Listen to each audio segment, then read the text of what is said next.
Welcome to Real Estate Investing for Professional Men and Women, the podcast that guides professionals to financial prosperity. Join our community and let's start building your wealth. Here's your host, Gary Wilson. Hello, everybody. This is Gary Wilson, and welcome to Real Estate Investing for Professional Men and Women. Podcast for you, typically firemen, policemen, teachers, engineers, usually professionals in your fields, and often business owners. So in any case, welcome aboard. By the way, if you have not subscribed, please go ahead and subscribe. There's now 30 some odd different channels for looking at podcasts and or listening to the podcast, and also and down in being landed in 30 different countries. So, and if you want to be part of the community, remember we've got agents all over the U.S. and Canada. We train now almost 4,000 trained to work with us investors. They're certified investor agents. You got to look for that designation because it's very hard to find agents that know what they're doing, typically in the residential world. Okay, so look for that. Go to myinvestorservices.com, click on members area, go to the silver level. If you're already a member, you already know you're in. You know what it's like. If you're not, check it out on the right-hand side, and you can check it out for free. Test the water, so to speak. For right now, we got a pretty awesome guest. Sid Hameed and I became friends probably 5 years ago, part of a mastermind group. You hear me talk about masterminds a lot because they work, okay? And Sid's got a lot of great experience around the Washington, D.C. area, investing and working with banks and being a broker, just all-around real estate guru type guy, and I like working with him. So Sid, welcome aboard, man. Thank you, brother. If you wouldn't mind, if people in your area may know you, but for those who don't, kind of paint a picture for everybody, like, how'd you get to where you are, where'd you come from, and what you're doing now, and then we'll get into some projects to show people the kind of stuff that's possible for them, All right, cool. Just a quick summary, okay?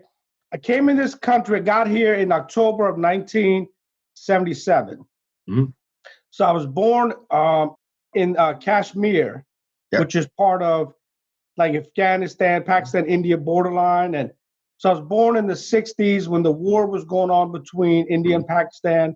Mm-hmm. So I literally grew up in a tribal area. And so we used to go underground when the war was happening and stuff, and then, come out of there after 2-3 weeks. And so, but that's where I grew up, in that particular area. No electric, no water, a lot of war, a lot of killing, a lot of dead bodies. Came to the U.S. and then we just worked. We just started working at a young age, like 10 or 12 years old, delivering thousands of papers every single morning. So I have 5 brothers. Mm-hmm. So we worked together. My dad used to drive the car, and then he used to position us in different routes, and we all come back and meet. But we would get up, deliver the Washington Post, the Wall Street Journal, the Barron, and then we would go right to elementary school, and that's where we ate our breakfast. And then after school, we used to go collect money, knock on doors and collect our money. But what I did is I recruited about 15, 20 kids. Mm-hmm. And the kids would help me, deliver papers in the afternoon after school and help me collect money. So we got done a lot faster. And I would take them out to McDonald's or play video games at the arcade.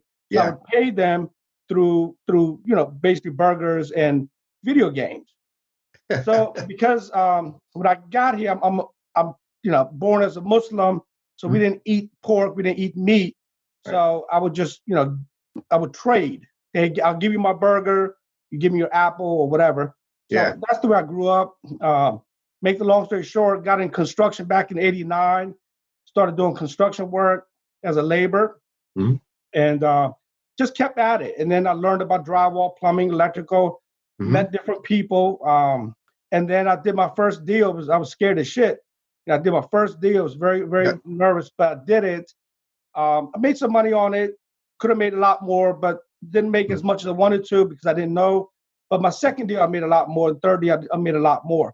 Good. And then the key was to get with the funding and the partners. And then as they saw that I started to formulate a really solid team, master electricians, plumbers, roofers, title companies, then, just kind of evolved from there. Well, I tell you what, you definitely come a long ways. And I appreciate you sharing your story. It just goes to show you, the American dream is alive and well. I was born in Germany myself, came to the States as a kid. And fortunately, I lived around Washington, D.C. too. So number one, you got to try a lot of different kinds of food, and had friends from all over and just learned different things. And it really, there's a world of opportunity out there. And I remember one of my early mentors, his son was named Socrates. He was a Greek immigrant, and his dad taught us how to invest. He never gave us money. Like he never gave us the fish. He taught us how to fish. Right. Exactly. I remember him pounding his chest one day saying, "You know what, Americans, you have no idea how easy you got it because you can't do this in Greece. I can't go to Greece and get a loan to buy a fourplex." He said, "I can buy fourplexes all day long in the United States, get funding for them." And he really set the example for me. And I'm so grateful for meeting that guy. But so fast forward now, I know where you are. You're working on a project or two that involves some special, like a government program. People always hear about the new opportunity zone, and that's great. But there's a lot of other opportunities at the municipal level and the county level too sometimes. So would you mind maybe sharing your most recent experience of one of those projects and like give us the whole who, what, where, when, why, how, like the meat and potatoes, because I want people to see, man, you can do this. If you want to take some action, you can do it, No, absolutely. I mean, look, the government programs, they work. Mm-hmm. It's a matter of navigating through the process and the red tape. I mean, there's a lot of red tape, but if you're patient and you got the right people involved, they can help you navigate through the process. Mm-hmm. We bought a project about 3 years ago. It's a 10-unit, 50,000 square foot building. It's a massive building. It's in a Class A neighborhood off of 16th Street Heights in Northwest, down the street from Wall Street Hospital.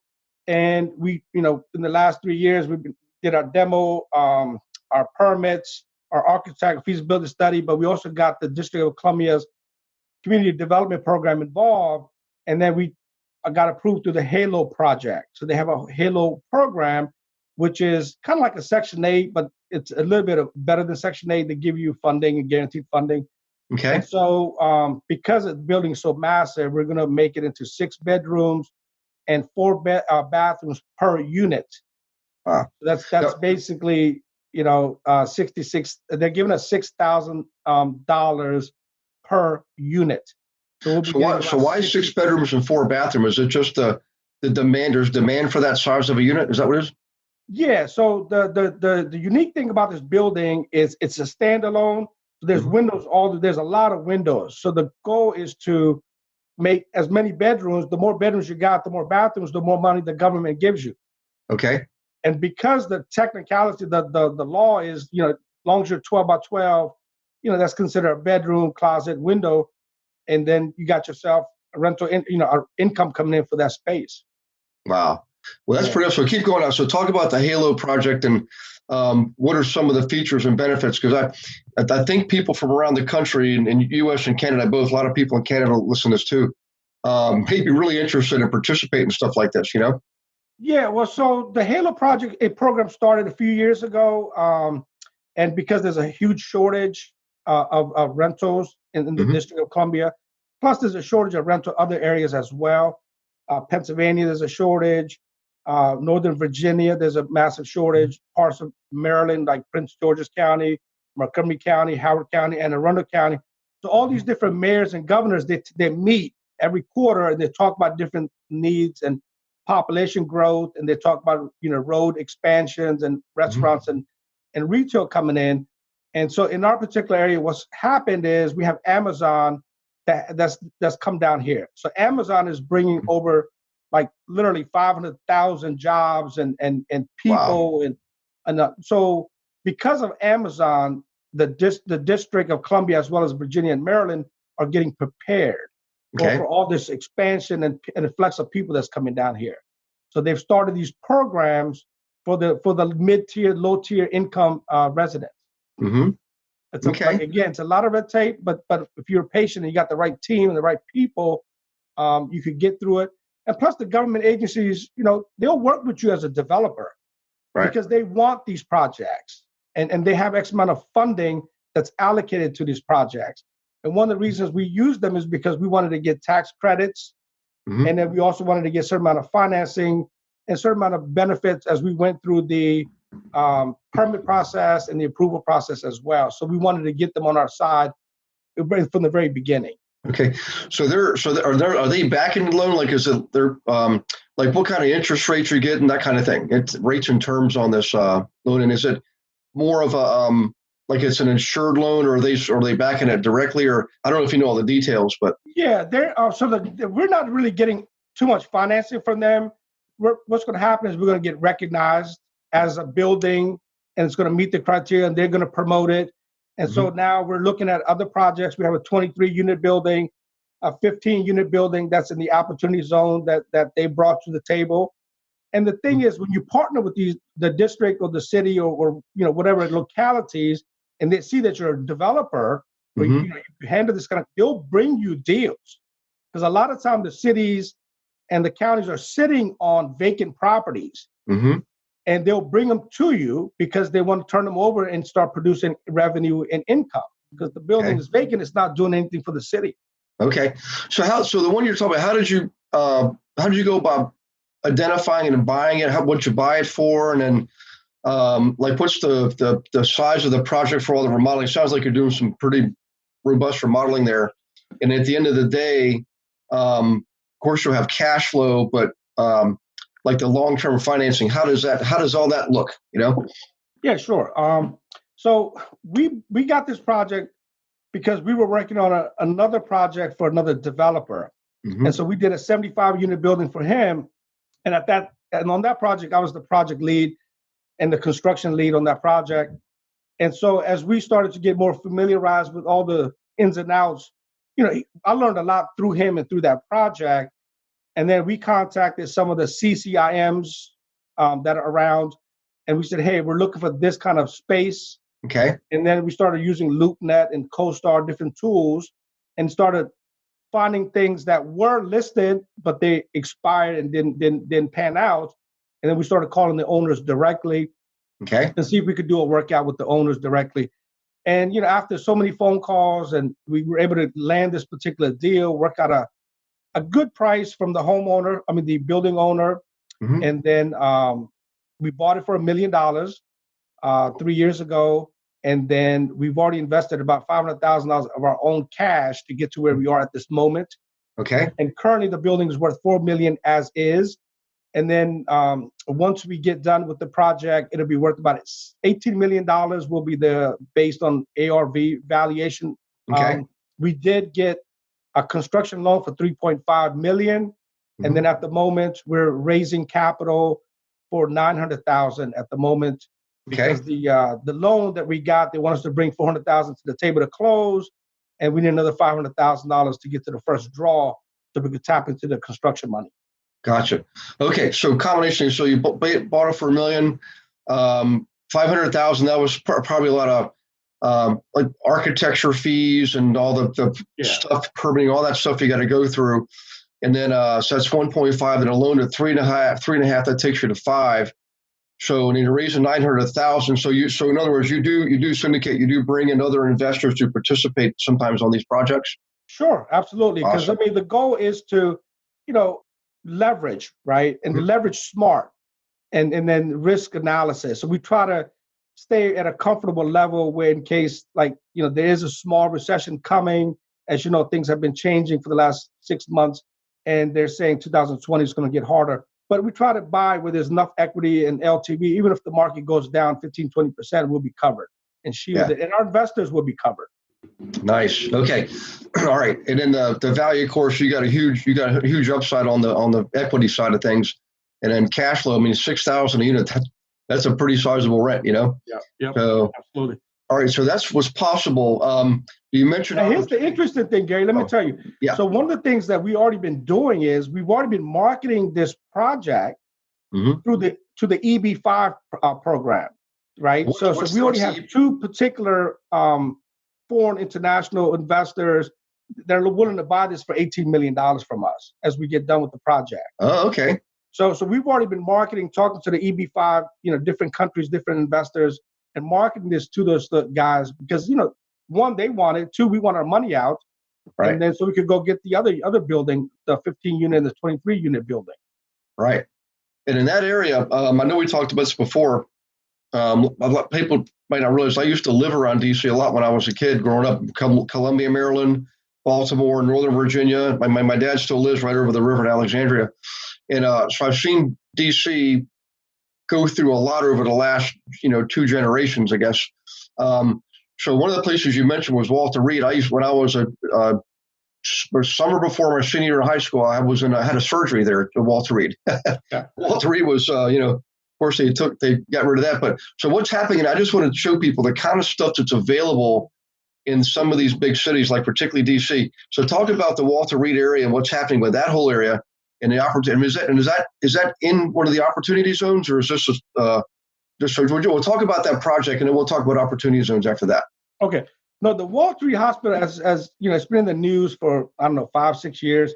Mm-hmm. So they've shut it down and they're tearing it down and they're making massive project into mixed use. They got retail, restaurants, and then apartment condos on top. But that intersection between Silver Spring over to DC and Georgia Avenue is been modified, and there's a lot of plans for it. But they're changing Georgia Avenue into Georgia Boulevard. Okay. And so they're changing that because there's so much traffic that comes up and down that road on a single day that they want to take advantage of the flow of traffic by adding additional retail and restaurants. And they got about 500 condos scheduled to be built along that strip. So DC, as you know, is only 16 miles by 16 miles. It's a very small city. Yep. And then if you take out the space the government occupies in Southwest and parts of Southeast, and then you really only have a small amount where the residential part is. And so per square footage, the District of Columbia is getting very expensive. Yeah. So that's why some of the folks are starting to go out into this different Maryland areas and stuff. Yeah. Well, I like it. I like what's happening there. I mean, of course, the U.S. government continues to grow massively, Yeah. Well, not so much in this current administration, but the prior two administrations, the government just expanded dramatically, and it's just that creates huge need. It also creates for a really aggressive real estate market. So when the rest of the country is going through a big recession, DC itself and around there, I mean, everybody took a beating on it, but not so much around there. I mean, there were still prices going up and people buying $500,000 houses every single day. It was crazy. Talk about the opportunity zone. What are you seeing around there in Northern Virginia and DC and the parts of Maryland that are close by there too? So as you guys know, December 31 is the deadline, right? Okay. So right now the District of Columbia and also parts of Maryland, like Prince George's County, Montgomery County, are identifying. They're kind of making certain zones into opportunity zones, but it's a little tricky. It's definitely a long-term, project, and it's hard to find. But the stuff that we are finding, it's deteriorated. It's stuff that the district has had on their books for many years. Right. And so, like the 15-unit building we're looking at right now is in the opportunity zone, and we needed to negotiate. They wanted $1.8 million for it. We were able to, we're still going back and forth, but we really wanted for $1 million. And so it's between us and another developer that's bidding on it. But once we get that, we're actually raising capital out of California. There's a lot of capital there, as well as some of the parts of Midwest, hedge funds and asset managers, that we're raising capital for these opportunity zone type projects. Okay. But in Philadelphia, Pennsylvania, there's a lot more opportunity zone projects at a deeper discount that makes a lot more sense. So we're starting to look into parts of Philadelphia and Pennsylvania as well. Awesome. Yeah, as you know, I spent about 24 years in Pennsylvania myself. I think about 24 years in Pennsylvania. And it's Philadelphia, East Pennsylvania, West Pennsylvania, two completely different markets. But there's a lot of opportunity in both all over Pennsylvania, actually, my gosh. And the square footage cost is much lower than DC. Oh, yeah. So you can make a lot more money as well. There's still parts of Pennsylvania, and there's other parts of the country too, in Ohio, a lot of the old, Indiana, Illinois, Michigan. There's places you can, even parts of Texas, you can get houses for, $70,000, $80,000, $90,000 that are decent houses you'd probably pay $500,000 for in DC. Well, the key is to understand the zoning. So once you understand the land zoning, because a lot of times if the existing building is sitting on an 8,000 square foot, you could go back maybe 20, 30 feet and then also go up, add additional levels. So, when we're analyzing these projects, we're not just looking at the project as is, we're looking at to see how we can improve the project and add additional square footage. and get more money out of these projects. Yeah, good point. I made a fortune taking properties and just basically, like you said, building up, building out, adding things like storage, laundry, parking that I would have people pay for. Just you always have to ask, what if? A lot of people always ask, well, what if this goes wrong? I'm always saying, well, what if it goes right? let's see what we can do to improve the thing.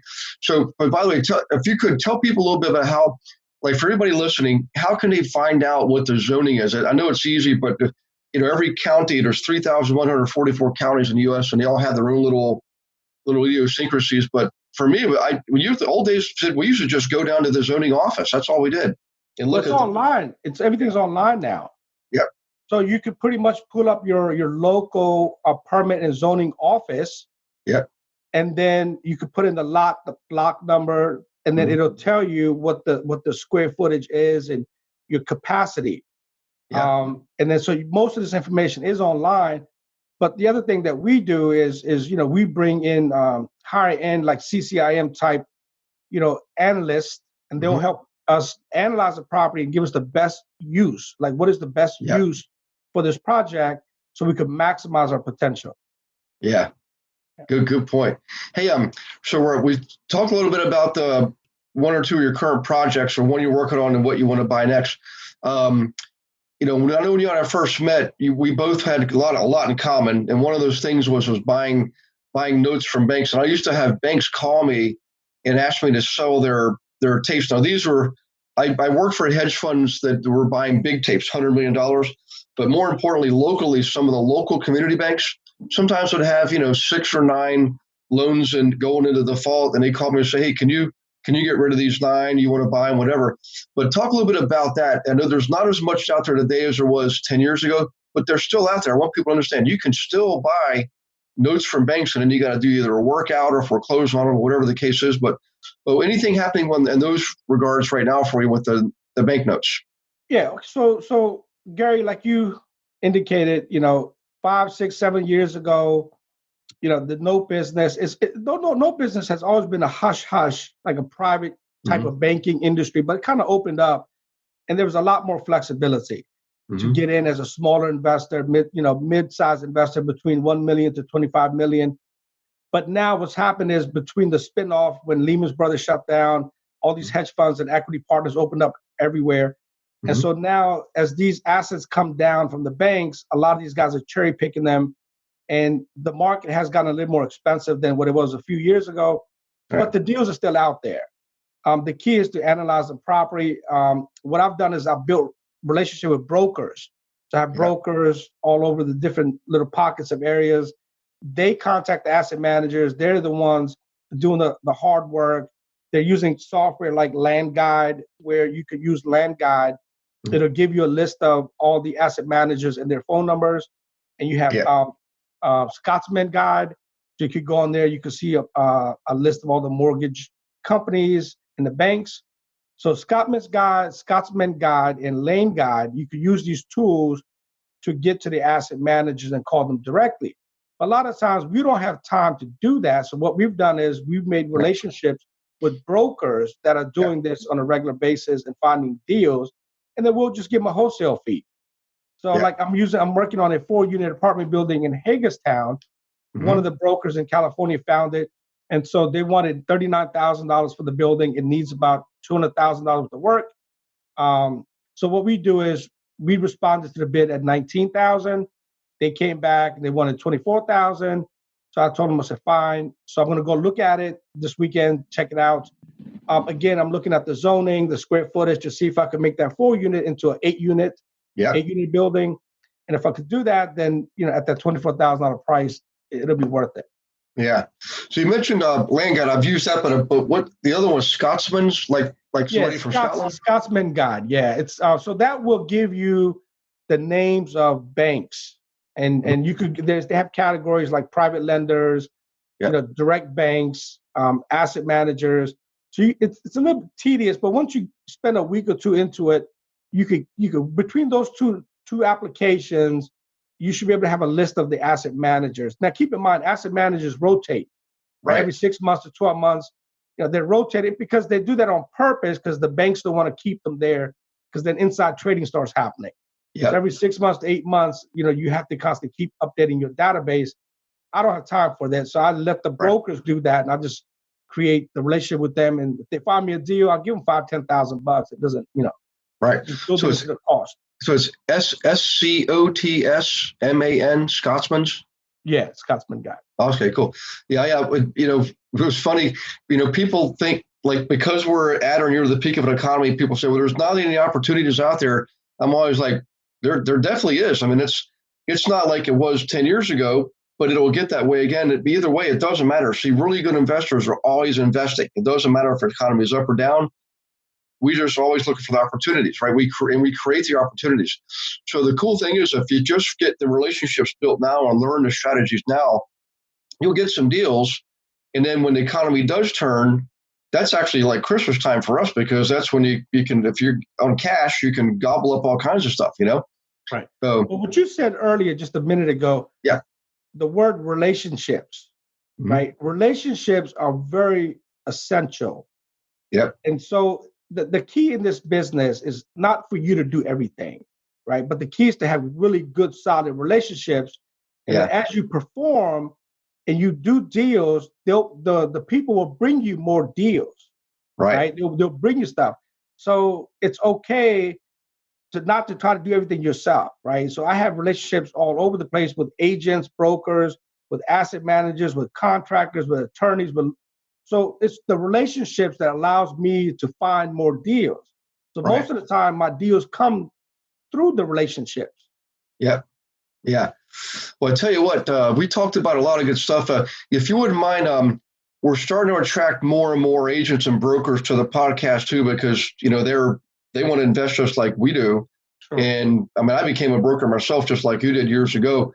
I really did it for myself to just help me investing, but I ended up building a big business out of it too, big brokerage business. But if you could talk a little bit about the brokerage end of things and how do you participate there? Like when you're in a deal, do you ever trade your commission to be part of the deal, or do you ever command like higher? Like most agents will ask for 5 or 6%, but I've had commissions as high as 20%. I've had investors say, "You do this," and instead of making me part of the deal, I'll say, "Look, just pay me 20% commission. I'll run it through my company." So have you ever done stuff like that? Talk about the things you've done from a broker's perspective. Yeah, sure. So when we buy assets that are outside, they're in Florida, Alabama, Texas, and different states.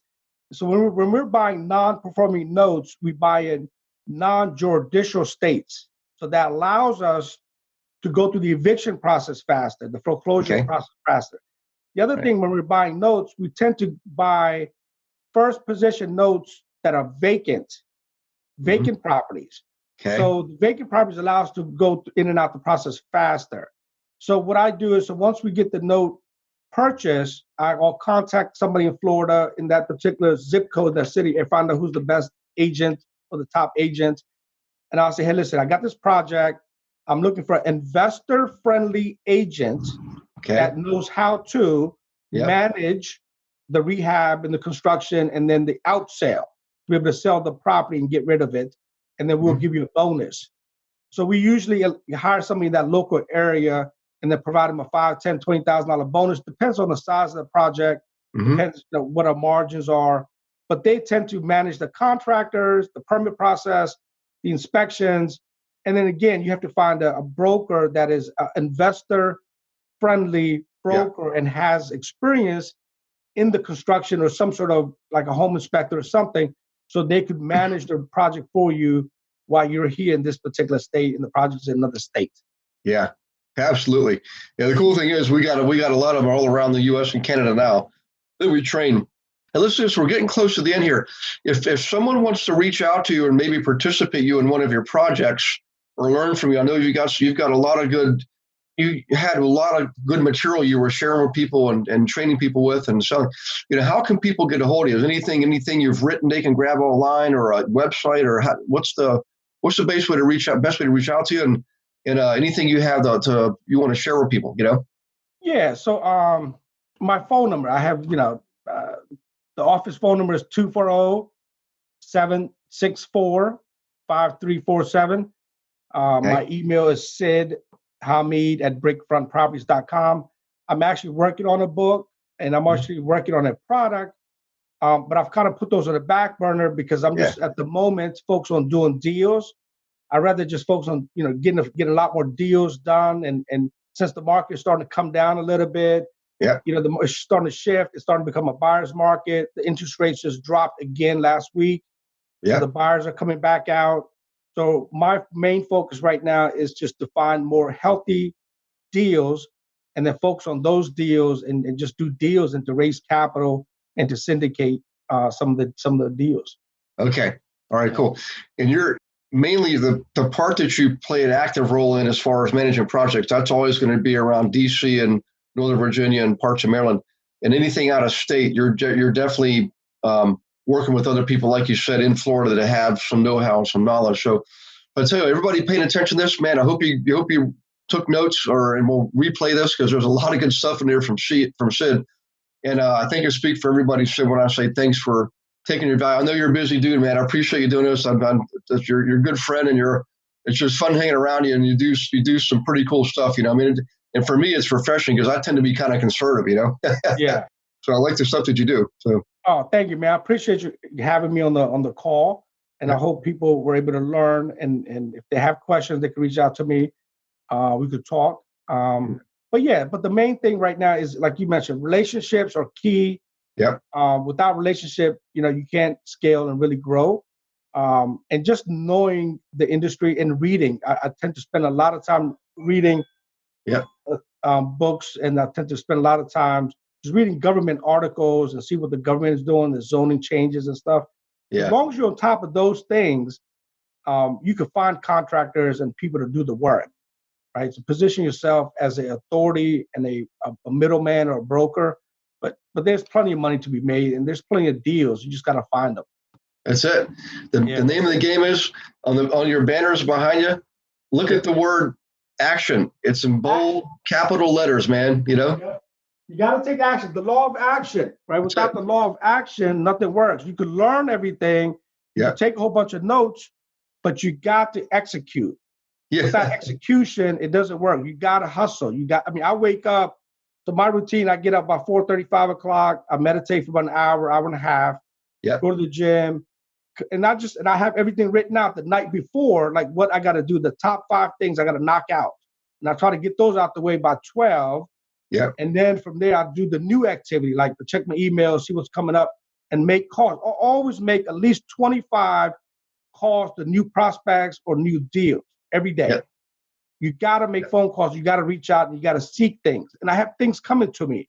Yeah. So like when you do a couple of deals through the relationships, people will send you stuff. Everything is not going to make sense. But if you're able to qualify and run your numbers quickly, then you could get back to them and, you get that, keep that, say, look, this deal's not for me. I'm sorry, it doesn't work. However, send me the next one. Yeah. And so that's what I do all day, man. Just do that. Yeah. We're so really much like this thing. I get up in the morning, usually 4:35, pray, exercise, meditate, basically, prepare myself, make myself as good as I can be. And then, by the time I turn on the rest of the world, I'm ready to rock and roll. Stuff still happens, but there it is. You gotta do that, man. You gotta clean your soul. You gotta clean your soul, man.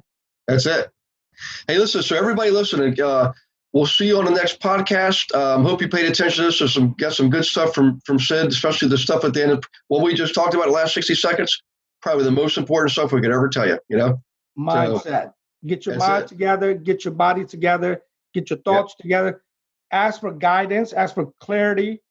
Ask the angels in the universe to allow you to become more of a visionary and remove any blockage or things that are in your way, and be patient. And it'll happen when the right time. It'll happen. Absolutely. Yeah, I appreciate you sharing that. So, anyways, thanks, Sid. Thanks, everybody, for paying attention. God bless you and your families. And we'll see you next week. And in the meantime, have an awesome, awesome rest of the week and weekend. Take care and God bless. Thanks for listening to this episode of Real Estate Investing for Professional Men and Women. Be sure to go to myinvestmentservices.com to join our community and start building wealth today.